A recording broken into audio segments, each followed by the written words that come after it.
Hello everyone, welcome back to IGNOU exams. आज मैं आपको इग्नू के कोर्स BBYCT 131 करवाऊंगी बायोडाइवर्सिटी। ये हमारा साइंस का BSc फर्स्ट ईयर का ये कोर्स है। काफ़ी इम्पॉर्टेंट बुक है ये, एग्ज़ाम में आपको ये टफ़ लग सकती है क्योंकि इसमें जो मीनिंग है ना, चीज़ें काफ़ी आपको लर्न करनी पड़ेंगी, काफ़ी डिफ़िकल्ट वर्ड्स हैं। तो उनके लिए मैं आपको एक चीज़ का सजेशन दूंगी कि जो स्पेलिंग्स आपको टफ़ लग रही हो तो उसको प्रोनाउंस करने का ज़्यादा ट्राई नहीं करिएगा, उसकी स्पेलिंग्स को अच्छे से लर्न कर लीजिएगा। आज मैं आपको इसकी यूनिट 1 के कुछ इंपॉर्टेंट क्वेश्चंस करवाऊंगी। फर्स्ट यूनिट जो हमारा ब्लॉक 1 है माइक्रोब्स, इसकी फर्स्ट यूनिट है वायरसेस। इसमें कुछ सेलेक्टिव पॉइंट्स मैं कुछ सेलेक्टिव टॉपिक्स करवाऊंगी और आप प्लीज़ मुझे बताइएगा कि आपको समझ में आया है या नहीं, तो फिर मैं इस बुक को कंटिन्यू करूंगी, अदरवाइज़ मैं नहीं करूंगी। देखिए यहाँ पे ना आपको टर्मिनल क्वेश्चंस दे रखे हैं। मेंस की इस यूनिट के ना लास्ट में आपको कुछ क्वेश्चंस दे रखे हैं और मैंने यहाँ पे ना पेज नंबर लिख दिया है किसका आंसर कहाँ पे मिलेगा। तो अभी मैं आपको ये वाला क्वेश्चन समझा रही हूँ, इकोनॉमिक इम्पॉर्टेंस ऑफ वायरसेस। तो क्या होते हैं, इसके इम्पॉर्टेंस क्या है, ये चीज़ मैं आपको समझा रही हूँ। लेकिन उससे पहले मैं आपको एक क्वेश्चन करवाऊंगी वायरस क्लासिफिकेशन, जो कि पेज नंबर 18 और 19 पे आपको दे रखा है। इसको हम थोड़ा पहले डिटेल में समझ लेते हैं, क्योंकि जब आपको पता होगा ना कि वायरस क्या होते हैं, उसके बाद में जब आप इसको पढ़ेंगे तो ज़्यादा अच्छे से समझ में आएगा आपको। तो चलिए पहला क्वेश्चन करते हैं। क्लासिफिकेशन जो है वायरस की, वो किस तरीके से होती है। तो यहाँ पे देखिए जो क्लासिफिकेशन है ना वायरस की, तो यहाँ पे आपको न्यूक्लिक एसिड के बेसिस पे वायरस की क्लासिफिकेशन दे रखी है। जिसको न्यूक्लिक एसिड के बेसिस पे जो वायरस की क्लासिफिकेशन होती है, इसे हम बाल्टीमोर क्लासिफिकेशन कहते हैं। तो ये चीज़ आपको ध्यान में रखनी है। बेसिकली जो वायरस है ना, इसे दो ग्रुप्स में क्लासीफाई किया जाता है। जैसे कि फर्स्ट आता है हमारा DNA और RNA हो गया। अब यहाँ पे क्या चीज़ होती है, पहली तो चीज़ आपको DNA की फुल फॉर्म पता होनी चाहिए। डीऑक्सीराइबोन्यूक्लिक एसिड होता है और RNA होता है, RNA का फुल फॉर्म होता है राइबोन्यूक्लिक एसिड। तो यहाँ पे जो वायरसेस है ना, उसको दो ग्रुप्स के अंदर क्लासिफाई किया गया है एसिड और जीनोम के बेसिस के ऊपर। तो यहाँ पे वही चीज़ मैं आपको समझाऊंगी। पहला जो वायरस होता है, जो कि किससे डिफाइन किया गया है, विद DNA, जिसका जो जेनेटिक मटेरियल होता है उसको हम DNA वायरसेस कहते हैं, क्योंकि ये DNA से सेपरेट किया गया। और दूसरा क्या है, RNA, तो इसको हम RNA वायरसेस के नाम से जानते हैं।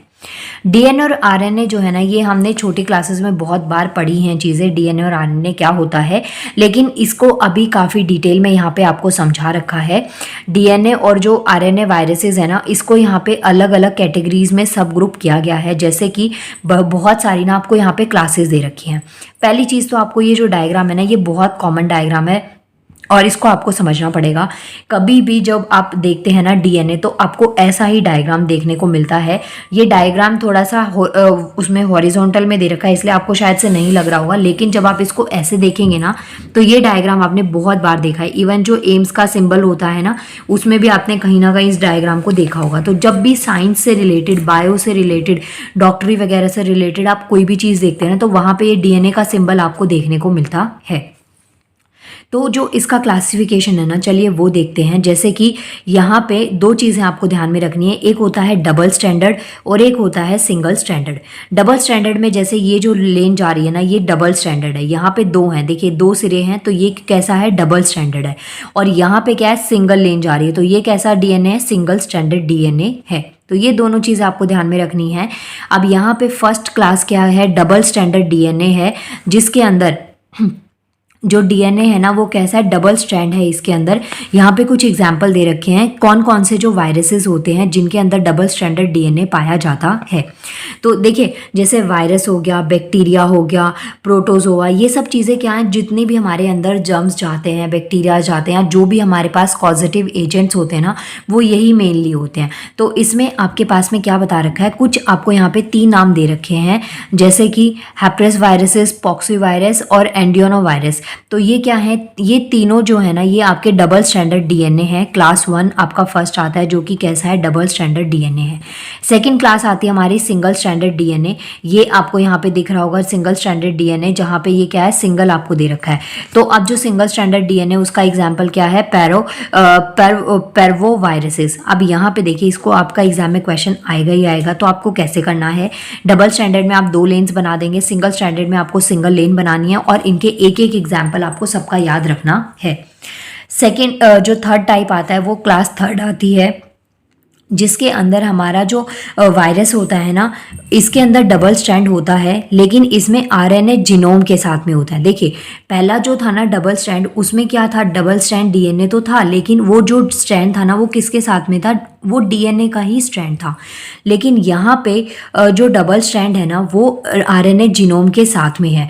तो यहाँ पे देखिए, ये आपको थोड़ा बहुत चेंज इसमें दिखाई दे रहा होगा कलर के बेसिस पे। तो यहाँ पे क्या है हमारा RNA, RNA stands for ribo nucleic acid. ये जो बुक है ना आपकी, इसमें आपको थोड़ा बहुत ना इसमें कलर में चेंजेस दिखा रखे हैं, अगर आपको ये क्लैरिटी दिख रही हो तो। जो डीएनए है ना वो रेड कलर में दिखा रखा है, और जो आरएनए है वो थोड़ा ग्रीनिश कलर में आपको दिखा रखा है। तो थर्ड क्लास कौन सी है हमारी, वायरस की। जो थर्ड क्लास है वायरस की, इसके अंदर क्या है, डबल स्टैंडर्ड है, लेकिन आरएनए जीनोम के साथ में। इसके आपको एग्जाम्पल दे रखे हैं। तो ये आपका हो गया थर्ड क्लास ऑफ डीएनए। और फोर्थ नंबर पे आता है जो फोर्थ क्लास है, इसके अंदर सिंगल स्ट्रैंड होता है, लेकिन ये किसका, आरएनए जीनोम का, जिसमें पॉजिटिव सेंस होती है। डीएनए वाले में भी जो सिंगल स्ट्रैंड होता है उसमें भी पॉजिटिव सेंस ही होती है।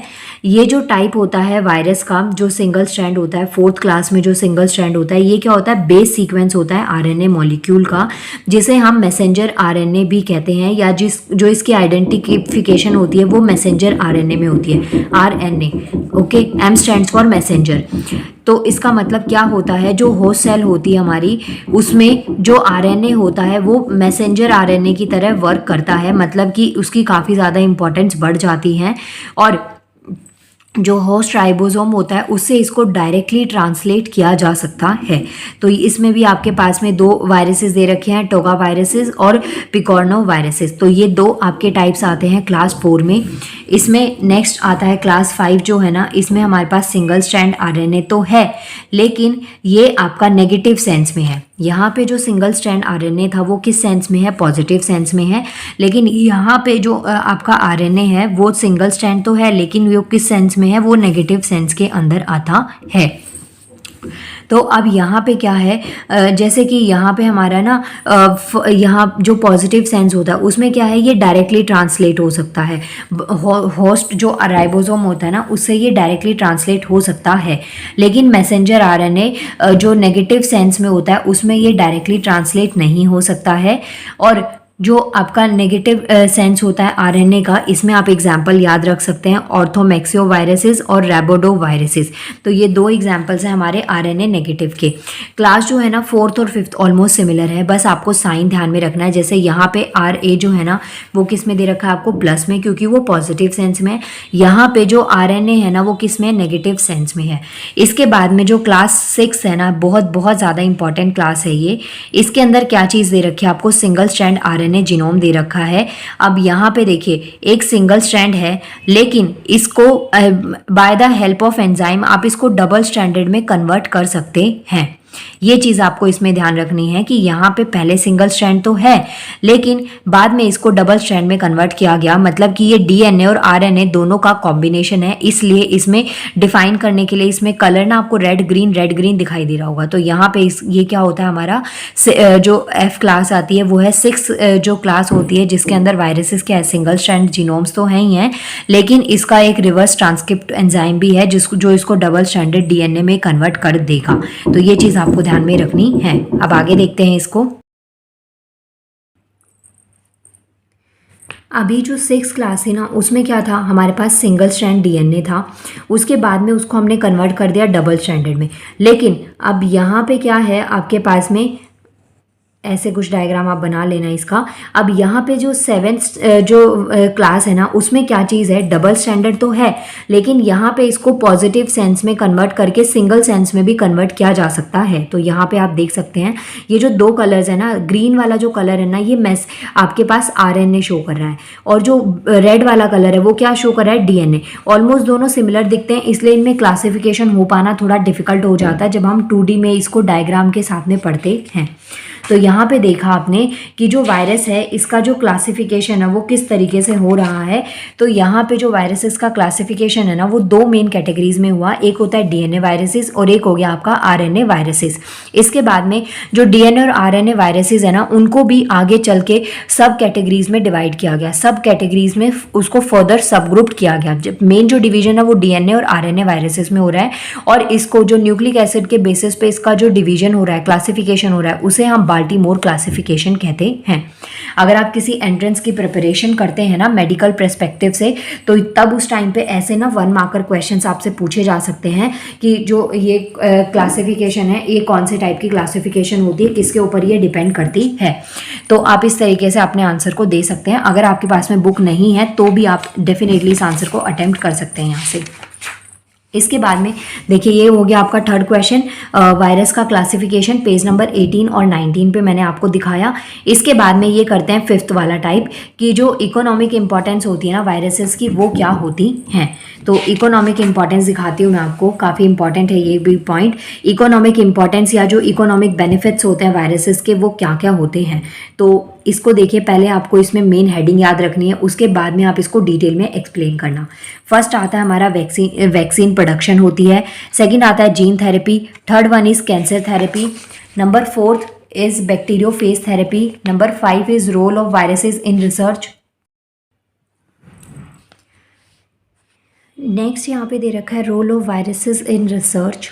इसके बाद में virus based diagnosis, and last one is viral biopesticides. अब ये जो आपको बेनिफिट्स दे रखे हैं, ये जो इकोनॉमिक बेनिफिट्स दे रखे हैं वायरसेस के, तो यू कैन सी कि ये ना काफ़ी ज़्यादा इजी चीज़ें हैं इसमें जो डिफ़ाइन कर रखी हैं कि अगर जैसे जो वायरसेस आते हैं ना, हर चीज़ के ना बून और बेन होते हैं। तो जितनी भी चीज़ें अगर डिजीज़ वगैरह आती हैं तो उसके बाद में हमें उसके बहुत सारे बेनिफिट्स भी होते हैं। जैसे कि मानिए कोविड का जो टाइम था, मानना क्या है, ऑब्वियसली कोविड का टाइम बहुत नेगेटिव इम्पैक्ट हमारी लाइफ स्टाइल पर लेकर आया था, बहुत सारी चीज़ें रुक गई थी। लेकिन एज यू नो ना कि जो कोविड का टाइम आया, उसी की वजह से हमने बहुत सारी नई नई चीज़ें सीखी, बहुत अपने हेल्थ को लेके हम लोग कॉन्शियस हुए। तो ये सब चीज़ें इसके बेनिफिट्स है। तो ऐसे ही जो वायरसेस है ना, उसके इकोनॉमिक बेनिफिट्स आपको बता रखे हैं। फर्स्ट पॉइंट में क्या दे रखा है, वैक्सीन प्रोडक्शन। तो जितने भी जो वायरसेस होते हैं ना, इनके लिए ना हमें वैक्सीन्स की ज़रूरत होती है। मतलब कि इनके अगेंस्ट जो इम्यूनिटी है ना, वो हमें चाहिए होती है उनसे प्रोटेक्शन के लिए, उनसे फाइट करने के लिए। तो उसमें क्या है, उस सिचुएशन में वैक्सीन प्रोडक्शन होता है। अब ये चीज़ें क्या है, जो जो चीज़ प्रोड्यूस हुई ना, वो सेल भी होती है। जैसे कि जो कोविड का टाइम था, तो उसमें बहुत सारे जो मास्क सैनिटाइजर्स हैं, इनकी प्रोडक्शन बहुत ज़्यादा बढ़ गई थी और इसको ब्लैक में भी बेचा गया था। तो इकोनॉमिक जो बेनिफिट से ना, वो भी कहीं ना कहीं इसमें काफ़ी हद तक देखने को मिले थे। इसके बाद में नेक्स्ट आता है जीन थेरेपी में। जीन थेरेपी का क्या मतलब हो गया, जैसे जो बड़ी डिजीज़ होती हैं, बहुत ही ज़्यादा डेंजरस डिजीज़ होती हैं, जैसे कि कैंसर के ट्रीटमेंट के लिए जीन थेरेपी करी जाती है, या फिर जो बोन मैरो ट्रांसप्लांट होता है, ब्लड कैंसर किसी को हो जाता है, तो उस टाइम पे तो ऐसी थेरेपीज़ का जो है ना इंट्रोडक्शन भी हो गया था या हो जाता है वायरसेस की वजह से। तो यहाँ पे यही है, gene therapy is the introduction of functional gene into a human cell to correct defective genes by replacing them. तो इस तरीके से आपको यहाँ पे एक एक इस पॉइंट को डिफाइन करना है। आप यहाँ पे इनके बारे में लिख सकते हैं। जैसे नेक्स्ट आपको दे रखा है कैंसर थेरेपी। तो जो जिन वायरसेस की वजह से कैंसर होता है, उसको हम ऑनकोवियो वायरस कहते हैं। अब ये क्या होता है, ये बेसिकली इसका डायरेक्टली यूज़ किया जाता है कैंसर के जो भी सिम्टम्स होते हैं या जो कैंसर के बैक्टीरियाज होते हैं, उनको किल करने के लिए। बेसिकली ये एक एंटी कैंसर वैक्सीन होती है। इसके बहुत सारे एग्जाम्पल्स आपको यहाँ पे दे रखे हैं, जैसे हेपेटाइटिस बी वायरसेस का। तो अब जब हमारे पास कोविड के एग्जाम्पल से मैं इसलिए आपको बार बार समझा रही हूँ, क्योंकि ये टाइम ना अभी अभी गया है तो आपको ये चीज़ें याद होंगी। अब जो कोवैक्सीन हमें लगी या कोविशील्ड जो हमें लगी, तो वो बेसिकली क्या है, हमारे अंदर जो कोविड वायरस है ना उसको डाला ही गया था, क्योंकि जो वायरस है या जो बैक्टीरिया, जो डिजीज़ आपको होती है वो आपको तभी आप उनसे लड़ सकते हैं जब उनके जैसे बैक्टीरिया आपके अंदर ऑलरेडी हो। उनसे फाइट करने की आपकी बॉडी के अंदर कैपेबिलिटी तभी आ पाती है। तो ये पॉइंट्स यहाँ पे नेक्स्ट आपको यहाँ पे एक्सप्लेन करे हुए हैं। आप इसमें ये याद रख सकते हैं, जो इसके बेनिफिट्स लिखेंगे तो उस टाइम पे आपको मेन जो चीज़ करनी है वो इतना आप कर सकते हैं कि आप आराम से इनके बारे में जो मेन पॉइंट्स है ना, आई मीन जो इसकी मेन हेडिंग्स है ना, उसको आप डेफिनेटली याद रखिएगा। इसके बाद में नेक्स्ट आप इसको डिफाइन करना। अदरवाइज अगर आपको लगता है कि आप इसको डिफाइन नहीं कर पाते हैं तो आप इसको ज़्यादा अपना उस पर आपको स्ट्रेस लेना नहीं है।